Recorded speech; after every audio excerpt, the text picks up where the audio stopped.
Даша привыкла к тишине.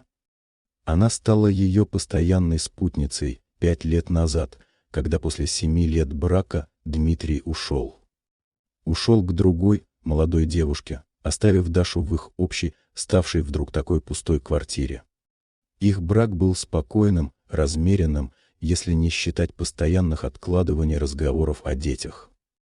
Дмитрий всегда находил причину: то финансовые трудности, то нестабильность на работе. «Вот повысят в должности, появятся деньги, тогда и сделаем ребенка», — говорил он, и Даша верила, ждала. Дождалась повышения Дмитрия и его ухода.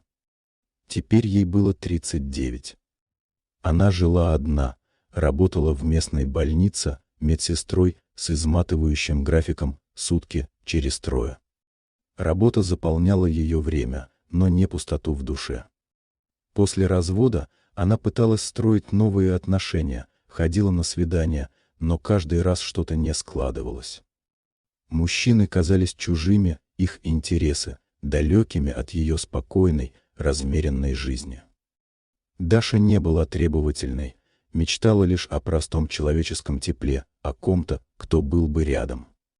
Но поиски оставались безуспешными, и постепенно она смирилась со своим одиночеством, погрузившись в рутину работы и тишину своей квартиры.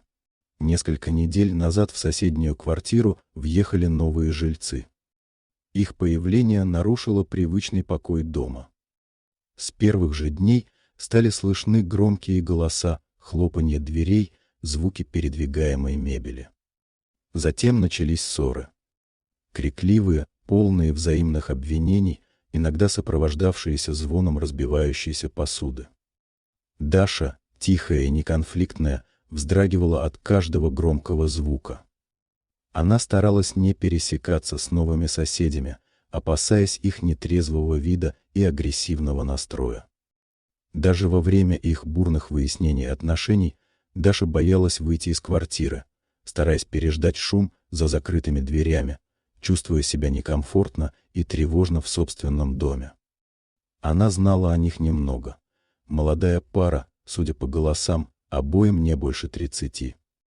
Иногда она видела их мельком в подъезде.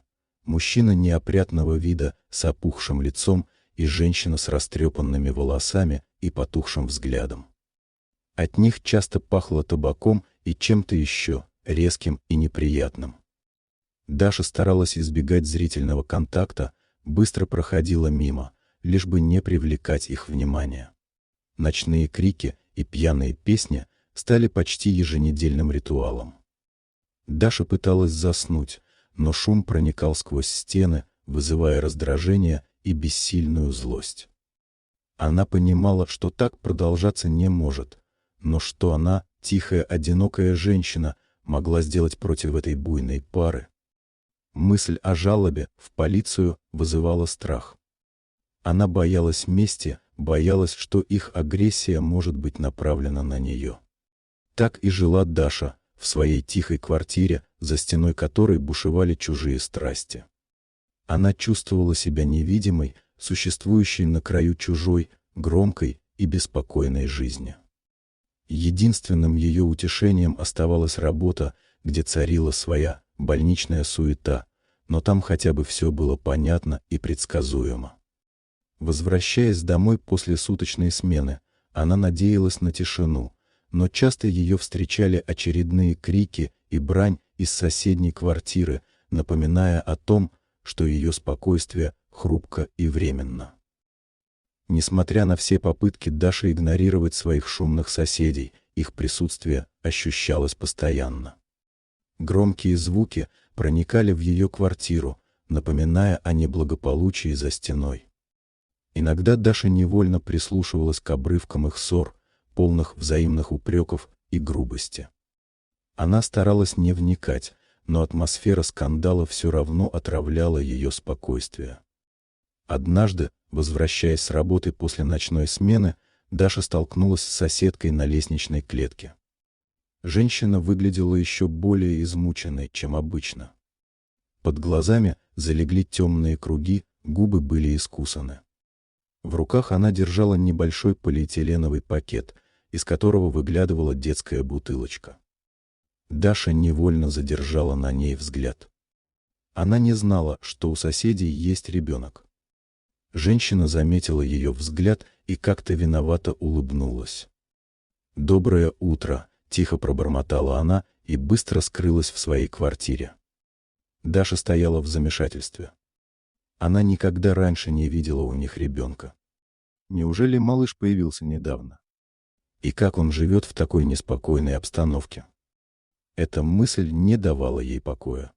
В последующие дни Даша стала более внимательно прислушиваться к звукам из соседней квартиры. Помимо обычных криков и ругани, иногда она слышала тихий плач, который обрывался так же внезапно, как и начинался. Детский плач вызывал у Даши странную, щемящую боль в груди. Она вспоминала свои несбывшиеся мечты о ребенке, о тихом смехе и маленьких ручках, держащихся за ее пальцы. Вина Дмитрия за их бездетность болезненно кольнула ее. Однажды утром, выглянув в окно, Даша увидела соседку, гуляющую во дворе с детской коляской. Она была одета небрежно, выглядела уставшей, но все же катила коляску, склонившись над ней. Даша наблюдала за ними издалека, испытывая противоречивые чувства: жалость к женщине и тревогу за малыша. Через несколько дней Даша снова столкнулась с соседями в подъезде. На этот раз они были вместе, и мужчина держал на руках совсем маленького ребенка, завернутого в одеяльце. Малыш тихо посапывал, его личико казалось безмятежным. Но вид родителей, их помятые лица и неприветливые взгляды создавали тревожный контраст. Вечером того же дня в соседней квартире разразилась особенно громкая ссора. Крики были такими яростными, что Даша невольно прижалась спиной к стене. В какой-то момент она услышала пронзительный женский крик, за которым последовал глухой удар и детский плач, полный ужаса и боли. Сердце Даши сжалось от страха. Она замерла, боясь пошевелиться, но в то же время чувствуя острое желание вмешаться. Ей захотелось открыть дверь и закричать на них, потребовать прекратить этот кошмар. Но страх сковал ее, заставив остаться в своей квартире, слушая мучительный плач ребенка и гневные выкрики взрослых. После того, как шум стих, Даша долго не могла уснуть. В ушах звучал детский плач, перед глазами стоял образ маленького беззащитного существа, находящегося в опасности. Она понимала, что не может больше оставаться в стороне. Что-то нужно было делать. Но что? Ночь прошла для Даши в тревожном полусне. В ушах все еще звучал плач ребенка, перед глазами стоял образ его маленького беззащитного личика. Утром, несмотря на усталость после суточной смены, Даша чувствовала, что не может просто так вернуться к своей рутине. Внутри нарастало чувство тревоги и ответственности за судьбу малыша. Весь день, находясь на работе, Даша постоянно думала о соседях.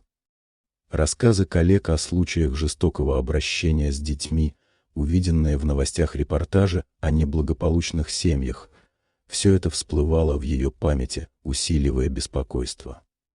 Она понимала, что ребенок может находиться в реальной опасности. Вернувшись домой после очередного дежурства, Даша снова услышала доносящиеся из соседней квартиры громкие голоса. На этот раз к крикам добавился пьяный хохот. Даша почувствовала волну отвращения и бессильной злости. Как можно так относиться к ребенку? Проходя мимо их двери, она невольно замедлила шаг. Дверь была неплотно прикрыта, и Даша услышала обрывок разговора. Голос соседки, полный отчаяния, кричал: «Он же совсем маленький». «Что ты делаешь?» В ответ раздался грубый мужской голос, сопровождаемый ругательствами. Затем послышался резкий плач ребенка, полный боли и испуга. Даша замерла. Она почувствовала, как внутри нее все переворачивается от ужаса. Она больше не могла терпеть. Этот момент стал переломным. Она поняла, что если сейчас ничего не предпримет, то потом может пожалеть об этом всю жизнь. Собрав всю свою волю в кулак, Даша решительно постучала в дверь. С той стороны послышалось ругательство, и дверь резко распахнулась. На пороге стоял сосед, его лицо было красным от гнева, глаза мутные. За его спиной Даша увидела заплаканную соседку, прижимавшую к себе дрожащего малыша. На полу валялась разбитая бутылочка и разбросанные вещи. Сосед злобно посмотрел на Дашу. «Тебе чего?» — прорычал он. Даша, стараясь не выдать своего страха, спокойно ответила: «Я слышала шум». «У вас все в порядке?» Женщина за спиной соседа тихо всхлипнула.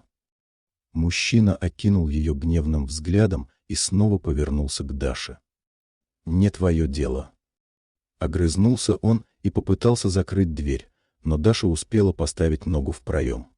«Я медсестра», — сказала Даша, стараясь говорить как можно убедительнее. «Я слышала плач ребенка. Может быть, ему нужна помощь?» Сосед презрительно усмехнулся. «Ему нужна тишина. А ты лучше иди своей дорогой и не лезь не в свое дело, пока цела». Угроза соседа испугала Дашу, но она не отступила. Вид заплаканной женщины и дрожащего ребенка придавал ей сил. Она понимала, что не может оставить их на произвол судьбы. «Если вы не успокоитесь и не перестанете кричать, я буду вынуждена вызвать полицию», — твердо сказала Даша, хотя ее сердце колотилось от страха. Сосед на мгновение замер, видимо, не ожидая такого отпора от тихой соседки. Затем его лицо снова исказило злоба. «Ах ты, сучка!» Прошипел он и попытался толкнуть Дашу, но она устояла. В этот момент женщина с ребенком на руках внезапно отступила вглубь квартиры. Раздался новый крик, полный отчаяния, и Даша увидела ужасающую картину. Женщина в порыве ярости бросила плачущего малыша на пол.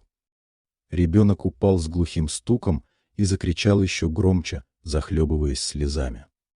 Даша застыла в дверях, парализованная ужасом. В голове промелькнула лишь одна мысль: я должна что-то сделать. Увиденная картина повергла Дашу в шок. Она не могла поверить своим глазам. Маленький беззащитный ребенок лежал на полу и надрывно плакал, а его родители продолжали кричать друг на друга, словно не замечая его страданий. Не раздумывая ни секунды, Даша оттолкнула соседа и бросилась к малышу. Она осторожно подняла его на руки. Ребенок был совсем крошечным, легким как пушинка. Его личико было красным от слез, маленькое тельце дрожало. Даша прижала его к себе, пытаясь успокоить. «Что ты делаешь? Отдай ребенка!» — заорал сосед, пытаясь вырвать малыша из рук Даши. Женщина, казалось, очнулась от своего безумия. Она с ужасом посмотрела на Дашу и заплакала, закрыв лицо руками. Даша крепко держала ребенка, чувствуя, как бьется его маленькое сердечко. Она понимала, что оставаться здесь опасно. Сосед был в невменяемом состоянии и мог причинить вред и ей, и малышу. Не говоря ни слова, Даша вышла из квартиры и быстро направилась к себе. Она закрыла дверь на все замки и прислонилась к ней спиной, пытаясь отдышаться. Ребенок все еще плакал, но уже не так надрывно. Даша осторожно покачала его на руках, напевая тихую мелодию, которую помнила еще из детства. Постепенно малыш успокоился и уснул на ее руках, уткнувшись личиком в ее плечо. Даша смотрела на его безмятежное личико и чувствовала, как в ее сердце просыпается давно забытое материнское чувство. Она никогда не держала на руках такого маленького ребенка, и это ощущение было для нее совершенно новым и необычным. Но что делать дальше? Она понимала, что не может просто оставить ребенка у себя. Его родители явно нуждались в помощи, но их поведение было неадекватным и опасным для малыша.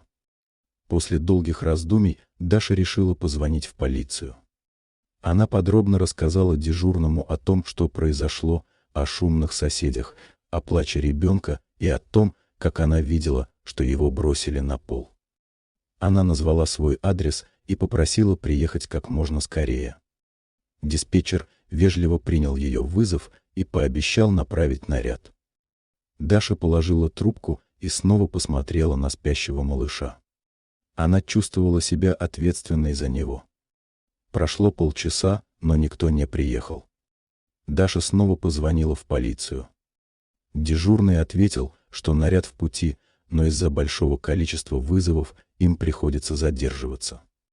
Даша почувствовала отчаяние.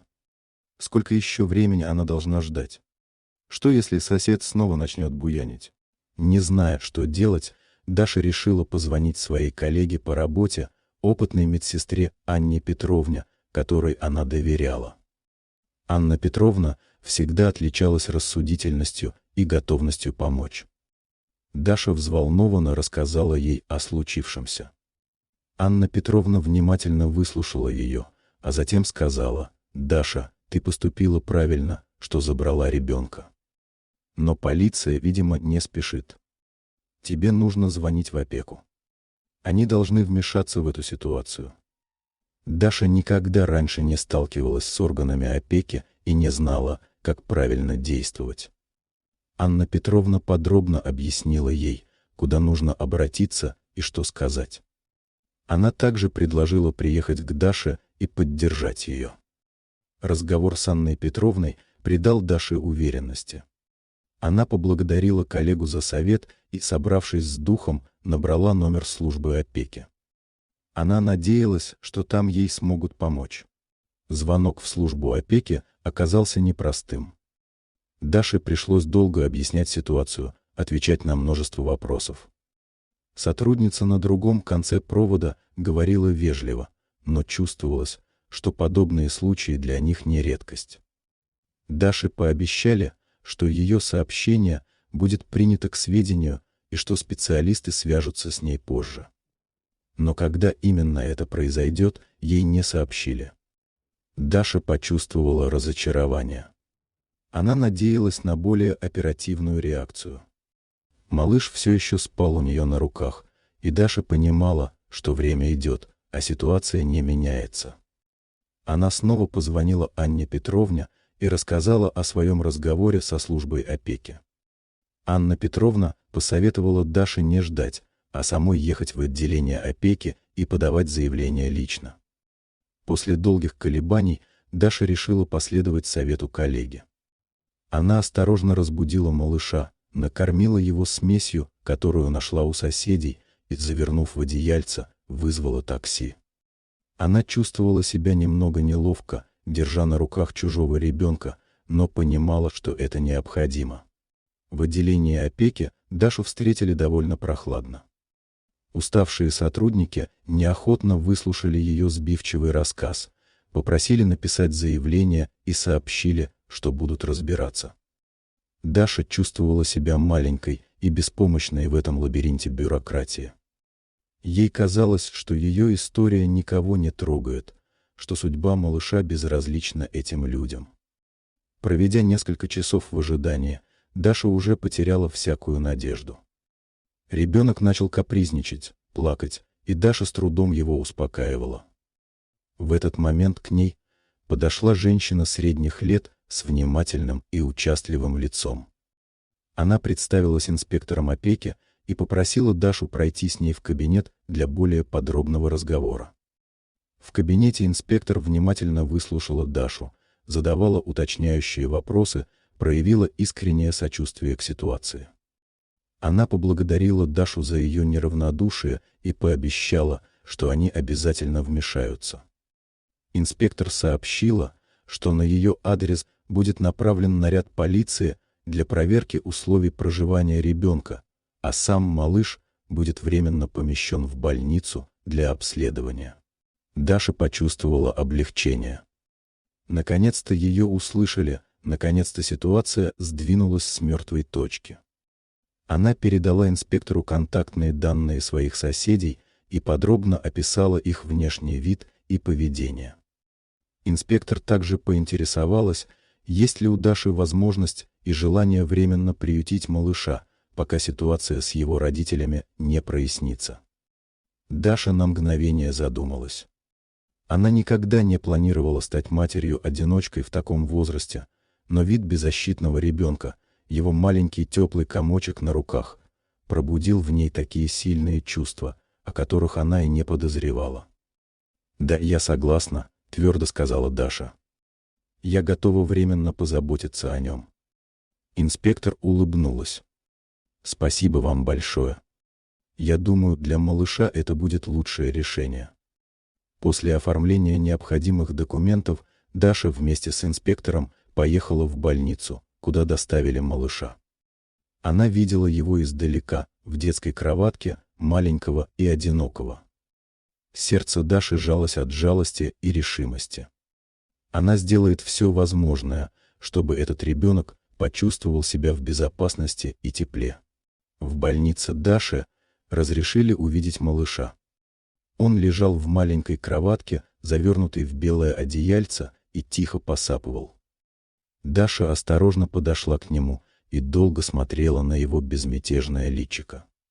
Она чувствовала огромную ответственность за этого крошечного человечка, который так внезапно ворвался в ее спокойную и размеренную жизнь. После осмотра врачей и оформления предварительных документов Даше передали малыша на временную опеку. Ей выдали необходимые вещи, смесь, памперсы и подробные инструкции по уходу. Даша чувствовала себя немного растерянной, но в то же время невероятно счастливой. Она впервые за много лет не была одна в своей квартире. Первые ночи оказались бессонными. Малыш часто просыпался, плакал, требовал внимания. Даша, несмотря на усталость после работы, с терпением вставала к нему, кормила, меняла пеленки, укачивала. Она училась понимать его плач, различать голод, усталость или просто желание побыть на руках. С каждым днем она чувствовала, как между ними устанавливается все более тесная связь. Даша назвала малыша Сашей. Ей нравилось это простое и нежное имя. Саша был спокойным ребенком, много спал и ел с аппетитом. Когда он просыпался, то смотрел на Дашу своими большими доверчивыми глазами и трогательно улыбался. Эта улыбка растопила сердце Даши, заполнила ту пустоту, которая образовалась в ее жизни после ухода Дмитрия. Днем Даша старалась уделять Саше все свое свободное время. Она гуляла с ним на свежем воздухе, рассказывала ему сказки, показывала картинки. Она чувствовала себя настоящей мамой, и это ощущение было для нее таким новым и таким желанным. Конечно, были и трудности. Даше приходилось совмещать работу с уходом за малышом, часто не хватало сна, усталость накапливалась. Но каждая улыбка Саши, каждый его лепет, каждое его прикосновение давали ей силы двигаться дальше. Анна Петровна часто навещала Дашу, помогала ей с ребенком, давала советы по уходу. Она видела, как Даша преобразилась, как загорелись ее глаза, как исчезла ее прежняя тихая и отрешенная грусть. Служба опеки проводила проверку условий проживания родителей Саши. Даша узнала, что их лишили родительских прав из-за жестокого обращения с ребенком и хронического алкоголизма. Эта новость, с одной стороны, огорчила Дашу, но с другой — укрепила ее решимость оформить опеку над Сашей на постоянной основе. Она начала собирать необходимые документы, консультироваться с юристами. Процесс оформления опеки был долгим и сложным, но Даша не сдавалась. Она знала, что Саша нуждается в ней, в ее любви и заботе, и она сделает все возможное, чтобы стать для него настоящей мамой. Вечерами, уложив Сашу спать, Даша сидела в кресле и смотрела на его мирно посапывающее личико. Она вспоминала свою прошлую жизнь, свое одиночество, свои несбывшиеся мечты. И понимала, что все произошло именно так, как должно было произойти. Саша появился в ее жизни не случайно. Он наполнил ее жизнь новым смыслом, вернул ей радость и любовь. И теперь она впервые за много лет не была одна. А маленький Саша впервые был в тишине и заботе. Процесс оформления опеки над Сашей оказался непростым и занял несколько месяцев. Даше приходилось собирать множество документов, проходить различные комиссии, давать показания. Она чувствовала себя измотанной бюрократической волокитой, но мысль о Саше, его доверчивый взгляд и нежная улыбка придавали ей сил двигаться дальше. Соседи Даши, родители Саши, пытались оспорить решение о лишении их родительских прав. Они приходили к Даше, просили вернуть ребенка, обещали исправиться. Но Даша видела их равнодушие и безответственность, и ее сердце оставалось непреклонным. Она знала, что Саша будет в большей безопасности и заботе с ней. Судебные заседания были нервными и утомительными. Даше приходилось снова и снова рассказывать свою историю, отвечать на неприятные вопросы. Адвокат родителей Саши пытался выставить Дашу корыстной женщиной, которая хочет нажиться на чужом ребенке. Но Даша, поддерживаемая Анной Петровной и юристом, которого ей помогла найти служба опеки, стойко выдерживала все нападки. Она рассказывала суду о том, как нашла Сашу в опасной ситуации, о своей заботе о нем, о том, как сильно она привязалась к этому малышу. Она говорила искренне и убедительно, и судья, казалось, был на ее стороне. Помимо судебных заседаний, Даше приходилось регулярно посещать психолога, проходить обследования, доказывать свою способность быть хорошей матерью. Она чувствовала себя под пристальным вниманием, но понимала, что это необходимо для благополучия Саши. Все это время Саша рос и развивался рядом с Дашей. Он уже научился ползать, произносить первые слоги, узнавал Дашу и радостно тянул к ней ручки. Даша проводила с ним все свое свободное время, окружала его любовью и заботой. Она видела, как Саша расцветает в тихой и спокойной обстановке, как исчезают следы испуга и тревоги на его маленьком личике. Анна Петровна продолжала поддерживать Дашу во всем. Она часто приходила в гости, помогала с Сашей, давала советы. Ее опыт матери был бесценным для Даши. Наконец, наступил день решающего судебного заседания. Даша волновалась, как никогда раньше. От этого решения зависела ее дальнейшая жизнь и судьба Саши. В зале суда царила напряженная атмосфера. Слушали показания сторон, изучали документы. Даша с замиранием сердца ждала решения судьи. После долгого совещания судья объявил решение. Родители Саши окончательно лишены родительских прав, а Даше оформляется временная опека над ребенком. Даша почувствовала огромное облегчение. Это была первая, но очень важная победа в ее борьбе за Сашу. Временная опека давала ей право воспитывать малыша, заботиться о нем, принимать все необходимые решения. Но она знала, что ей предстоит еще долгий путь, чтобы стать для Саши настоящей мамой на законных основаниях. Выйдя из здания суда, Даша крепко прижала Сашу к себе. Она посмотрела на небо и прошептала: «Все будет хорошо, малыш. Я обещаю». После оформления временной опеки жизнь Даши полностью изменилась. Теперь ее будни были наполнены заботами о Саше. Она научилась быстро вставать по ночам, менять подгузники с закрытыми глазами, различать оттенки детского плача и готовить разнообразные пюре из овощей и фруктов. Саша рос очень быстро.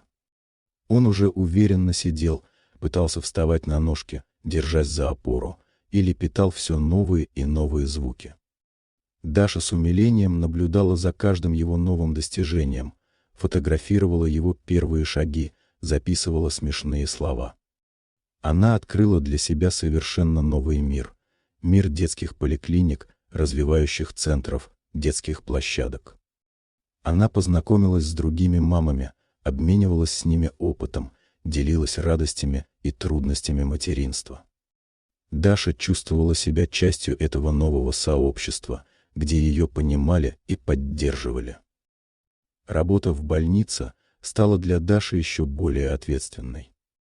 Теперь она работала не только ради себя, но и ради Саши. Коллеги поддерживали ее, помогали с графиком, иногда приносили для Саши игрушки и одежду. Даша чувствовала их сочувствие и участие, и это очень ее поддерживало. Вечерами, уложив Сашу спать, Даша часто задумывалась о своем прошлом. Она вспоминала годы, проведенные с Дмитрием, их спокойную, но такую бесцельную жизнь.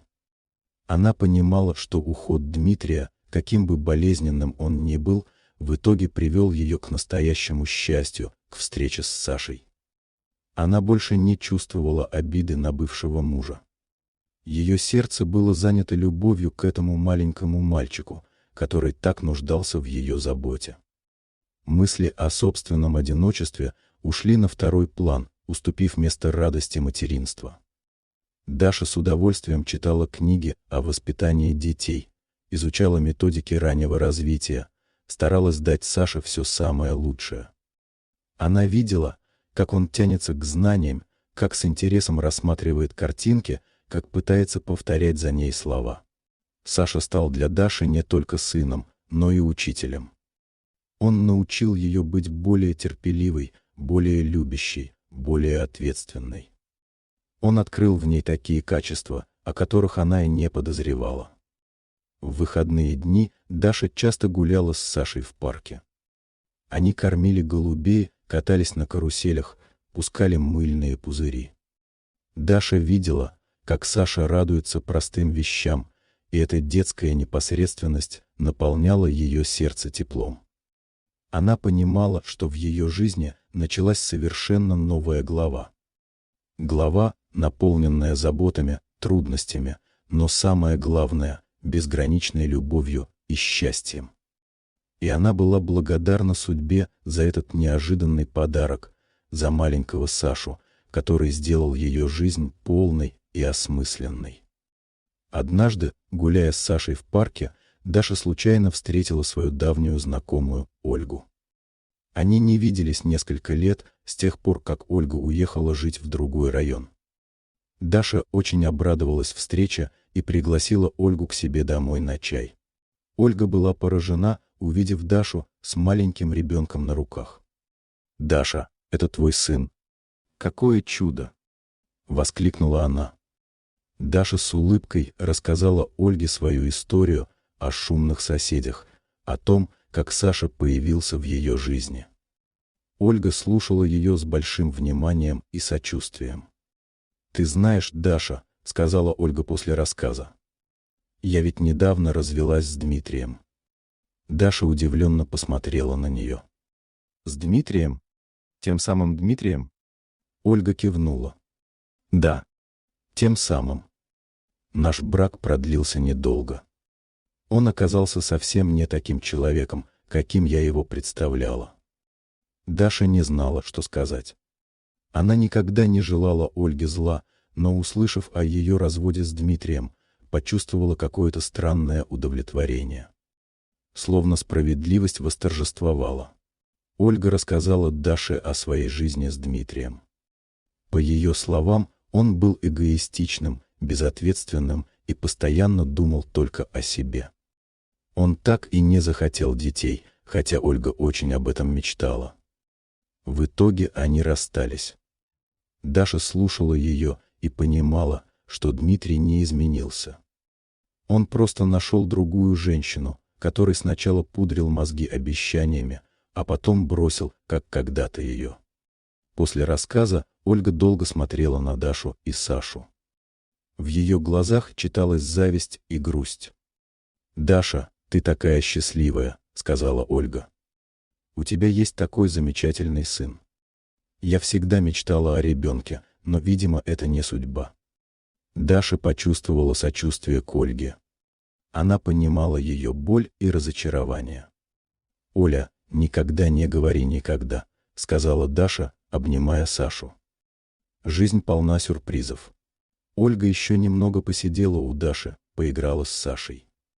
Видно было, что ей очень нравится проводить время с ребенком. Уходя, она поблагодарила Дашу за гостеприимство и пообещала обязательно зайти еще. После ухода Ольги Даша долго думала об их встрече. Она поняла, что время лечит, и обида на Дмитрия ушла в прошлое. Теперь в ее жизни был Саша, и он был для нее самым главным.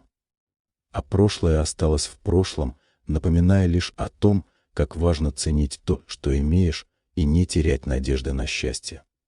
Шло время. Саша рос крепким и смышленым мальчиком, радуя Дашу своими первыми словами, первыми шагами, первыми осознанными улыбками. Даша не могла нарадоваться на своего сына, который стал для нее всем. Процесс оформления постоянной опеки подходил к концу. Даша прошла все необходимые проверки, предоставила все документы. Служба опеки была удовлетворена условиями проживания Саши и заботой о нем. Даша с волнением ждала решения суда, которое должно было состояться на следующей неделе. Она была полна надежд. Она мечтала о том, чтобы Саша официально стал ее сыном, чтобы она могла дать ему свою фамилию, чтобы никто больше не смог отнять у нее этого маленького человечка, который так прочно вошел в ее сердце. Анна Петровна поддерживала Дашу во всем. Она говорила, что уверена в положительном решении суда, видя, как Даша любит Сашу и как хорошо мальчику с ней. Ольга тоже стала часто заходить к Даше. Она полюбила Сашу как родного, помогала Даше с ним, приносила игрушки и одежду. Даша видела, что Ольга искренне радуется ее счастью. Однажды Ольга призналась Даше, что после разговора с ней пересмотрела свою жизнь и поняла, что тоже хочет стать матерью. Она начала задумываться об усыновлении ребенка и попросила Дашу поделиться своим опытом. Даша с радостью согласилась помочь Ольге. Вечерами, уложив Сашу спать, Даша часто представляла себе их будущее. Она мечтала о том, как Саша пойдет в школу, как будет заниматься спортом, как приведет домой свою первую любовь. Она хотела быть рядом с ним во все важные моменты его жизни, поддерживать его, любить его. Она чувствовала себя счастливой, как никогда раньше. В ее жизни появился смысл, цель. Она больше не была одна. Рядом с ней был ее маленький сын, который нуждался в ее любви и заботе, и ради которого она была готова на все. На следующей неделе должно было состояться решающее судебное заседание. Даша волновалась, но в то же время была полна уверенности. Она знала, что делает все правильно, что Саша должен быть с ней.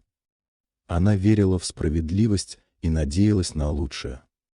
Впервые за много лет Даша не чувствовала страха перед будущим. Наконец, наступил долгожданный день судебного заседания, где должно было решиться будущее Саши. Даша прибыла в суд с тяжелым сердцем, но полной решимости. Она знала, что сделала все возможное, чтобы Саша был с ней, и верила в справедливость. В зале суда ее ждал неожиданный поворот. Помимо представителей опеки и адвоката, там находилась и биологическая мать Саши, Марина. Даша едва узнала ее. Женщина выглядела совершенно иначе. Чистая одежда, аккуратная прическа, трезвый взгляд. Исчезла та замученная, растрепанная особа, которую Даша видела несколько месяцев назад.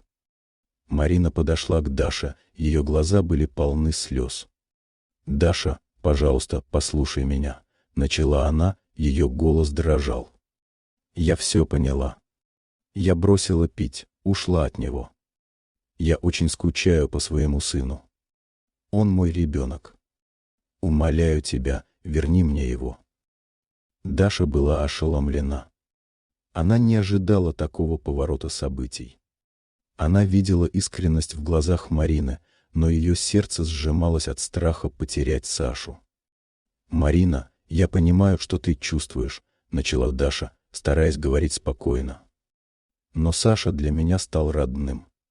Я люблю его больше всего на свете. Я не могу его отдать». Марина опустилась на колени перед Дашей, слезы текли по ее щекам. «Я была дурой, я знаю. Я совершила ужасные ошибки. Но я изменилась. Я сделаю все возможное, чтобы быть хорошей матерью для него. Даша, я не могу без него жить. Он мой единственный смысл». Даша почувствовала, как ее сердце разрывается. Она видела боль Марины, но не могла представить свою жизнь без Саши. Судебное заседание началось. Марина выступила с трогательной речью, рассказав о своем покаянии, о том, как она изменила свою жизнь, о своей безграничной любви к сыну. Она предоставила справки от врачей, подтверждающие ее трезвость, и свидетельство о том, что она устроилась на работу. Ее адвокат подчеркнул, что биологическая мать имеет первостепенное право на ребенка, если она готова и способна о нем заботиться. Даша тоже выступила, рассказав о своей любви к Саше, о том, как она заботилась о нем, о том, как он стал для нее всем. Она говорила искренне, с болью в голосе, но понимала, что аргументы Марины были очень сильны. Представители опеки подтвердили, что Марина действительно проделала большую работу над собой, и что они видят ее искреннее желание вернуть ребенка. Они также отметили заботу и любовь Даши, но по закону, если биологический родитель исправляется и способен обеспечить ребенку нормальные условия, то предпочтение отдается ему. Наконец, судья удалился для вынесения решения. Даша сидела, сцепив руки, ее сердце колотилось от тревоги. Марина сидела напротив, ее лицо было бледным, глаза красными от слез. Ожидание решения суда казалось Даше вечностью. Каждая секунда тянулась мучительно долго. Она крепко держала Сашу на руках, словно пытаясь защитить его от неминуемой разлуки. В голове проносились картины их совместной жизни. Первые шаги Саши, его смех, его объятия. Все это могло исчезнуть в одно мгновение. Наконец дверь открылась, и судья вошел в зал. Он сел за стол, его лицо было непроницаемым. Даша затаила дыхание. Марина, нервно сжимая руки, смотрела на судью с мольбой. Судья начал зачитывать решение. Слова прозвучали как приговор. Суд, рассмотрев все обстоятельства дела, учитывая значительные изменения в образе жизни биологической матери, ее искреннее раскаяние и готовность обеспечить ребенку надлежащие условия проживания, а также принимая во внимание первоочередное право биологических родителей, постановляет удовлетворить ходатайство Марины о возвращении ей опеки над несовершеннолетним Сашей. Мир Даши рухнул. Она почувствовала, как по ее щекам катятся слезы. Саша, словно почувствовав ее горе, заплакал. Даша крепко прижала его к себе, не в силах поверить в происходящее. Ее мечты о совместном будущем с Сашей, о его первых школьных успехах, о его первой любви — все это рассыпалось в прах. Марина, услышав решение, всхлипнула и закрыла лицо руками. Это были слезы облегчения и радости. Она подошла к Даше, протягивая руки к сыну. «Мой Саша, мой мальчик», — прошептала она, пытаясь забрать его. Даша отступила. Ее сердце сжималось от боли. Она не могла отдать Сашу, не могла отпустить его. «Подожди, Марина», — сказала Даша, ее голос дрожал. «Пожалуйста, послушай меня». Марина подняла на нее заплаканные глаза. «Что?» «Я знаю, что ты его мать», — начала Даша, сдерживая рыдания. «Я понимаю, что ты хочешь быть с ним. Но он для меня как родной. Я люблю его больше жизни. Пожалуйста, не отнимай его у меня полностью. Разреши мне видеться с ним. Пожалуйста. Я не выдержу без него». Слезы хлынули из глаз Даши. Она умоляла, глядя на Марину с такой болью и отчаянием, что та невольно отступила. Марина смотрела на Дашу, на ее слезы, на ее искреннюю любовь к Саше. Она видела, как сильно Даша привязалась к ее ребенку. В ее глазах промелькнуло сочувствие. «Хорошо», — сказала Марина, ее голос был слабым, но твердым. «Я разрешаю вам видеться. Я вижу, как сильно ты любишь его. Мы договоримся о днях и времени встреч. Но он мой сын». Даша кивнула. Это было не то, чего она хотела, но это было хоть что-то. Возможность видеться с Сашей, быть частью его жизни — это было единственным утешением в этот тяжелый момент. Марина осторожно взяла Сашу на руки. Малыш, чувствуя смену рук, снова заплакал. Марина прижала его к себе, пытаясь успокоить. Даша смотрела, как Марина уходит с Сашей. Ее сердце болело, но она понимала, что это решение суда, и она должна его принять. Ее мир снова изменился, но теперь ей предстояло найти в нем свое место, свое счастье, свою любовь, которая хоть и была теперь на расстоянии, но оставалась такой же сильной.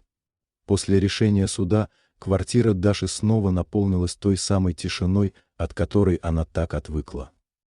Тишина эта была не просто отсутствием звуков. Она была густой, давящей, пропитанной болью и пустотой. Каждый уголок квартиры напоминал о Саше. Маленькие игрушки, лежащие на полу, его детская кроватка, пустая и безмолвная, даже запах детской смеси, который еще витал в воздухе. Даша ходила по квартире, как призрак. Ее руки инстинктивно искали знакомую тяжесть Саши, но находили лишь пустоту. Она чувствовала себя потерянной, лишенной смысла.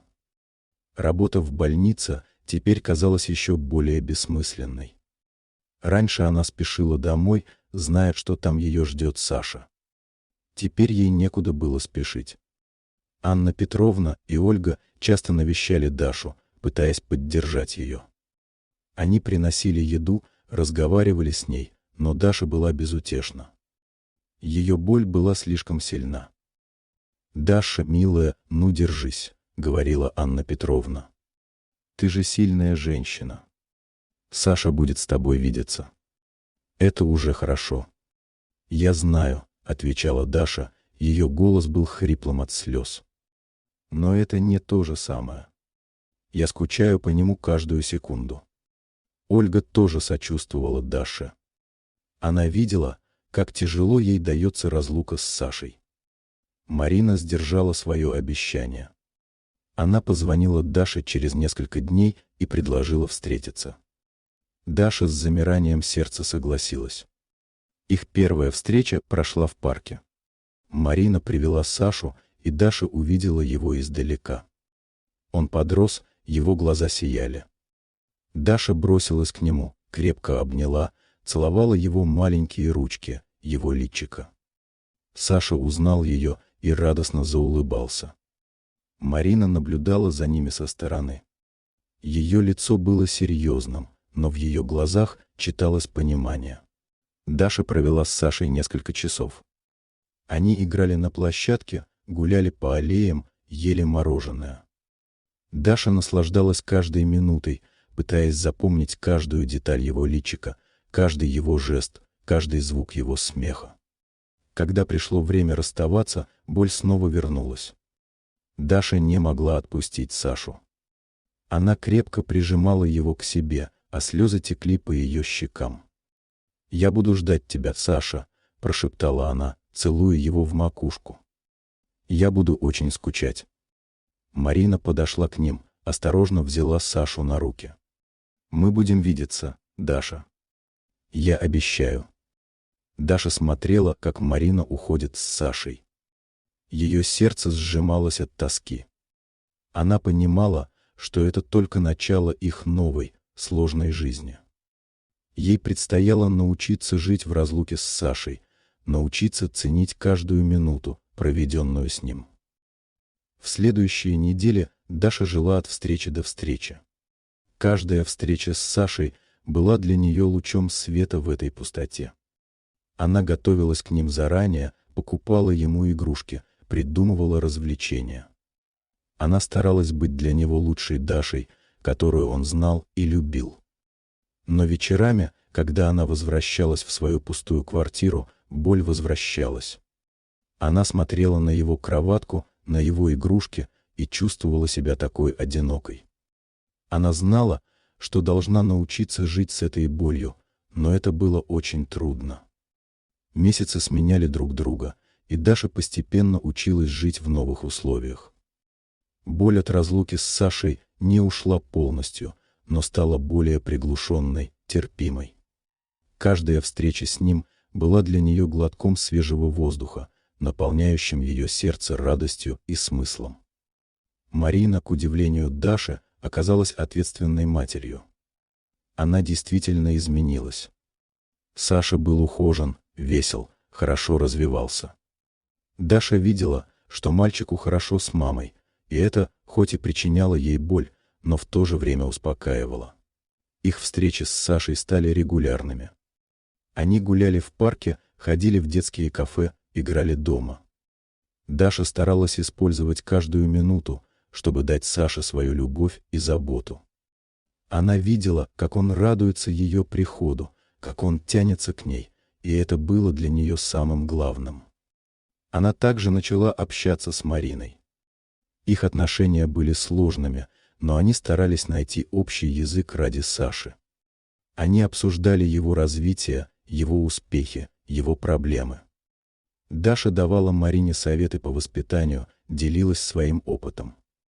Марина, хоть и неохотно, но прислушивалась к ее мнению. Даша вернулась к прежней работе в больнице. Она старалась полностью погрузиться в нее, чтобы меньше думать о своей боли. Коллеги поддерживали ее, сочувствовали, но Даша понимала, что ей нужно научиться жить с тем, что произошло. Она снова начала ходить в клуб любителей чтения, возобновила свои прогулки. Постепенно в ее жизнь возвращались прежние радости, но теперь они были наполнены другим смыслом. Саша навсегда остался частью ее сердца, ее жизни, ее души. Однажды, когда Саша болел, Марина попросила Дашу помочь ей. Даша без промедления приехала. Она ухаживала за Сашей, давала ему лекарства, успокаивала его. Марина была очень благодарна Даше за ее помощь. В тот день они почувствовали себя настоящей командой, двумя матерями, объединенными любовью к одному ребенку. Этот случай стал поворотным в их отношениях. Марина начала больше доверять Даше, чаще обращаться к ней за советом и помощью.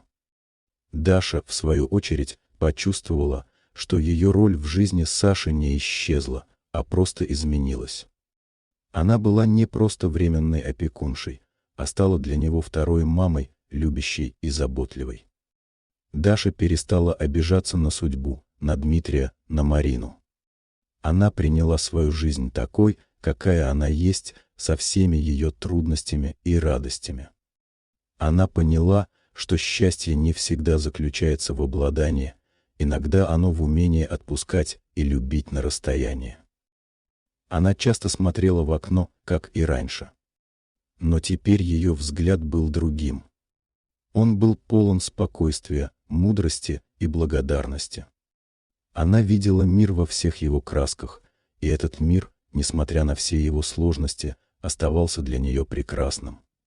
Она знала, что ее жизнь продолжается, что у нее есть Саша, есть люди, которые ее любят, и это было для нее самым главным. Прошло несколько лет. Саша пошел в школу, вырос, стал смышленым и жизнерадостным мальчиком. Он знал, что у него две мамы, и любил обеих. Его биологическая мама, Марина, продолжала поддерживать трезвость, работала и делала все возможное для сына.